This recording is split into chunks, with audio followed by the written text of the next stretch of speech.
Do not take any trades unless you see this signal forms on your chart. The signal that I'm talking about here is called the first pullback, and in this video, I'll explain how you can use it to minimize losses while increase profits for every trade that you take. So without further ado, let's get into it. So, what is the first pullback? The first pullback is a highly predictable pattern that shows up in almost every trade setup. Here's how it works. Imagine the price is in a downtrend and begins to reverse into an uptrend. As we know, it's extremely rare to see a perfect V-shaped reversal when the trend is changing. What typically happens is the price starts to reverse, makes a brief pullback first, and then continues climbing. Now, this initial pullback after the reversal is what we call the first pullback. And I'm not exaggerating when I say this pattern is everywhere on the chart. Want proof? Let's look at a couple of examples.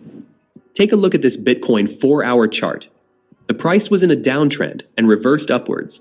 It then made a slight pullback first, before continuing trending higher. Here's another chart from gold, or XAU. This time, the price was initially in an uptrend.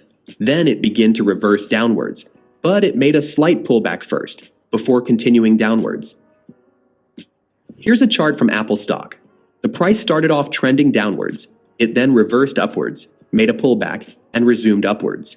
You can find countless of examples like these on any chart. Try it out for yourself after watching this video. So, the main concept behind this strategy is to time the first pullback and aim to enter at around the end of the pullback. The key reason for this comes down to one crucial factor: risk to reward ratio. Let's break it down with an example. Imagine spotting a setup where the price was initially in a downtrend. Then, a strong buying pressure pushes it upwards. As a trend trader, you might see that the trend begins to shift and think about entering buy. But buying immediately at the highs of the trend isn't the best move. Why? Because there's a chance that the price could pull back. Or worse, the uptrend could fail entirely. If you enter at the highs with a tight stop loss, the pullback alone could stop you out. And if you set a wider stop loss to account for the pullback, you'll end up with a much bigger loss if the trend fails altogether. This is exactly why waiting and entering at the first pullback is almost always the better play. At a pullback, you're getting in the trade at a more favorable price, which means your stop loss can be tighter. If the price keeps dropping after the pullback, that's a signal that the uptrend is invalid anyways, so having a tight stop loss keeps your losses small. But if the trend holds and price pushes higher, you're set to make bigger profits since you've entered in at a lower price. It's a win-win condition. You'll get smaller losses on failed trades and much higher gains on successful ones. Now let's break down how to trade this strategy step by step. The first step of trading the strategy is knowing how to identify a trend reversal. This part is absolutely crucial. If you mess this up, the trade simply won't work. Here's how to do it. So, one of the very first things traders are taught is how to spot uptrends and downtrends. If the price is making higher highs and higher lows, it's an uptrend. If it's making lower highs and lower lows, it's a downtrend. Simple, right? But here's the thing. There's a good chance you're actually getting this wrong. Let me break it down for you with an example. Imagine a chart forming higher highs and higher lows, clearly showing an uptrend. But then, something interesting happens. The price starts heading down and breaks a previous low. Here's where I see most traders make mistakes. When this low is broken, many assume the trend has reversed, thinking we are now in a downtrend. But what if I told you that this chart is still fundamentally bullish? Sure, the price broke a low, but this low isn't actually a valid one. Why? Because it didn't break the valid low, which is this one. Let me make this crystal clear. For a low to be considered valid, the price needs to break the previous highs after forming the low. In our example, the price never actually broke the previous highs, which is this one, meaning the valid low is this one. So the price can do anything at this area, but as long as it remains above the valid low, this is still considered an uptrend. Now, let's take this a step further. If the price instead moves up and breaks the previous highs, this establishes a new high. In that case, the valid low shifts to the most recent low before the breakout. And for the trend to reverse, the price would now need to break this new valid low. Let's look at an example on a real chart. Here, we see the price forming higher highs and higher lows. And we can identify that the valid low is this one, because it broke the previous high afterward. Later, the price moves down and breaks this valid low. This break confirms a reversal since the price closed below the valid low. Keep in mind, it's crucial to wait for a candle to actually close below the valid low for it to be considered as a reversal. Once you understand how to identify a valid reversal, we can move on to the next step, entering at the first pullback. When we want to enter at the first pullback, we need to figure out where the pullback might form. This is important because pullbacks could form anywhere on the chart, and identifying the right area is key to timing your entry. From my experience, there's a specific area where the first pullback tends to form and bounce from, and it's called supply and demand levels. For those unfamiliar, supply and demand levels are areas where significant buyers or sellers have placed trades. The basic idea is that if the price retraces toward a supply or demand level, there's a high chance it will bounce from it, similar to how support and resistance work. So, if we can identify these levels on a chart, we can potentially predict where the first pullback will occur.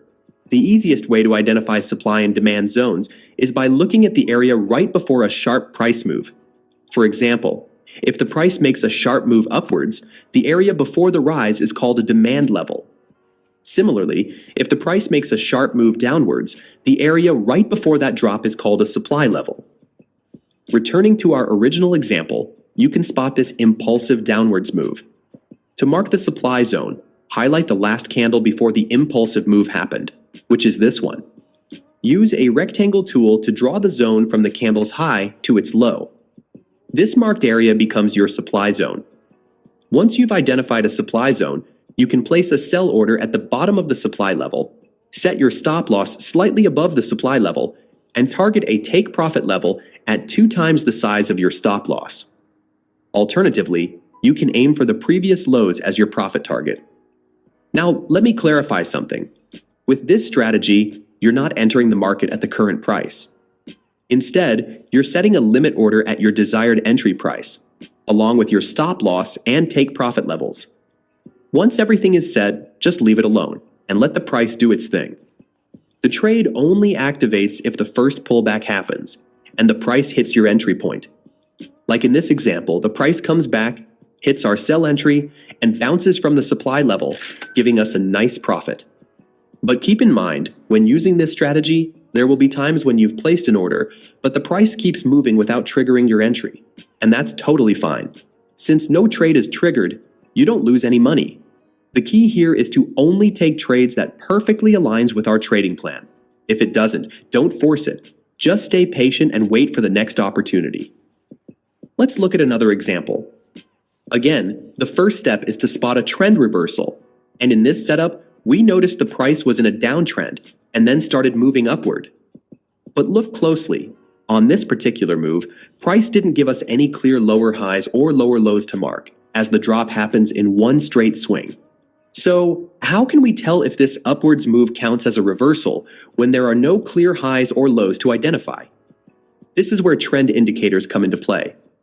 While there are tons of options to choose from, I prefer the MACD because it's straightforward and reliable. So, let's apply it to our setup. Once the MACD is applied, we can use it to confirm whether this upwards move is a valid reversal. In this setup, we see that it crosses upwards at this point here. That's our signal that the reversal is valid and that we are now on an uptrend. So now, we can move on to the next step, which is entering at the first pullback. To do that, we need to identify a demand level in this setup. In this case, we can see that the impulsive move upwards started here. So the first candle before the impulsive move is our demand zone. The next step is to place a buy order at the highs of the demand level. Set your stop loss just below the demand level and your take profit targeting the most recent high. After that, we simply wait for the price to follow the trading plan. In this example, the price pulls back, triggers our buy entry, and then continues upward to hit our take profit. Now, even though this trade ended up being successful, you'll notice that the price experienced a slight drawdown and came very close to hitting our stop loss. But because we stuck to our initial plan and let the trade play out, the price eventually bounced, hitting our take profit. This shows why sticking to our initial trading plan is so important. Even with a slight drawdown, Trusting the analysis and letting the trade play out can still lead to a win. That brings us to an important question. What if you can't identify obvious supply and demand levels on the chart? Well, there's another method that I use to find entries on pullbacks without using supply-demand levels, which is using Fibonacci retracement zones. Essentially, it's a tool that automatically highlights key levels based on Fibonacci numbers. As you can see, the tool generates multiple lines, and price has the potential to bounce off any of these levels. However, one specific level, the 61.8% level, also known as the golden zone, is where price most commonly pulls back into. This is why it's often the most reliable area to watch. Here's how I use it. First, if I've identified a potential first pullback scenario such as this, I'll draw the Fibonacci retracement tool by dragging it from the lows of the move to the highs. Then, at the 61.8% Fibonacci level, place a buy order with a stop loss set slightly below the entry. For the take profit, I either aim for the previous high or target an even higher level, as these setups often have the potential to run significantly. Once everything is set, just let the market play out and do its thing. And as you can see here, price just barely wicks into our entry, then bouncing off, making this a successful trade. Now here's the exciting part. The concept of the first pullback doesn't just work as a standalone strategy. You can also apply it to your existing trading strategies too. For example, one popular strategy that complements the first pullback concept is the breakout strategy. I won't dive too deep into it here, but the basic idea is this. Price consolidates within a range for a while, and when it finally breaks out of that range, it often makes a quick, sharp movement, leaving us little time to enter. And if you do decide to chase the breakout and enter anyways, you're going to have a bad risk-to-reward trade. So, what I like to do instead is wait for a first pullback to form before entering. Once the breakout occurs and the trend shows signs of slight exhaustion, I'll apply the Fibonacci tool. Drag it from the lows to the highs of the breakout move. Next, I place a buy order at the 61.8% level. Set a stop loss slightly below our entry and take profit at the previous highs. Now I'll simply let the price play out. And in this example, price retraced into the golden zone, hits our entry, and bounced off, hitting our take profit, making it a successful trade. Now, I cannot stress this enough. Sometimes price may not even retest and just continues running. You will miss a few trade opportunities using this strategy, but missing a trade isn't the same as losing one. Personally, I'd rather stick to high win rate setups rather than entering at a bad price. So, if you found this video helpful, don't forget to like and subscribe. It only takes 2 seconds to do, but it helps the channel out a ton. Thanks for watching, and I'll see you in the next one.